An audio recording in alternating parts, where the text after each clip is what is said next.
Hi, Brandon Kuehl, Product Development Architect with the Members Group. I'd like to talk about potential cardholder issues with EMV. We've talked about several of the different pieces of EMV, and I'd like to talk about when you go to build your program, taking into account the potential issues that you may encounter and how to build your program to avoid those and or know ahead of time what you're getting into. Pins is a big one. If you allow pin changes, there are nuances around that where your cardholder may experience declines. They may have for a period of time, they may have a different pin on their online side versus offline. And so allowing pin changes is one place where you could run into issues. And so for simplicity's sake, here at TMG recommend a natural pin or sending out a pin mailer and not allowing pin changes at this time.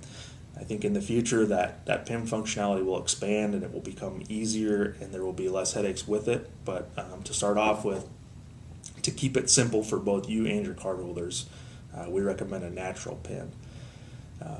The second one is a PIN lock. And so this occurs when your cardholder goes out and they attempt to use the wrong PIN 3 times.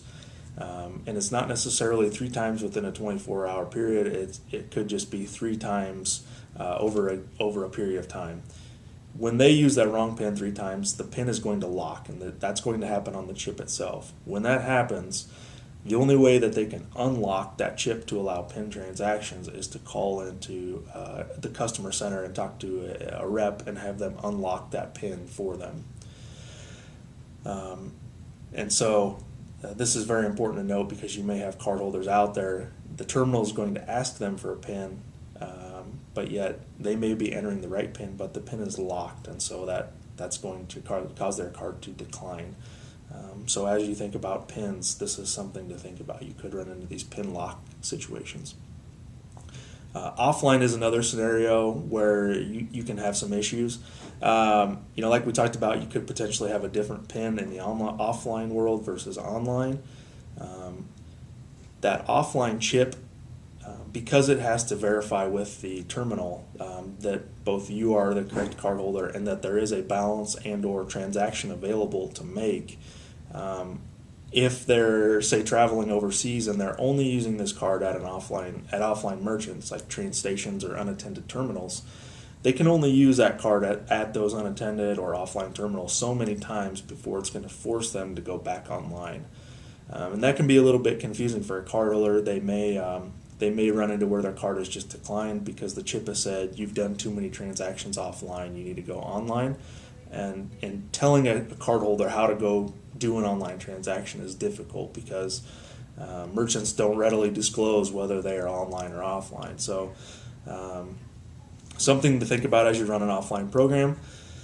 And then also one of the biggest issues I think initially is that we'll have cardholders leaving these cards behind in the terminals because instead of swiping, they're going to be inserting and leaving the card until the transaction is complete. Many merchants have either put up signs asking cardholders to remember to take their card out, or they've had flashing displays asking the cardholder to remove their card when the transaction is complete.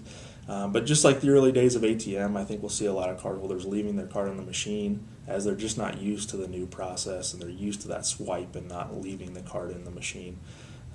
So those are really 4 of the big cardholder issues. As you go forward with building your program, you'll want to think about these, and as you talk to your project manager and going through the process, definitely some good questions to ask around these four potential areas.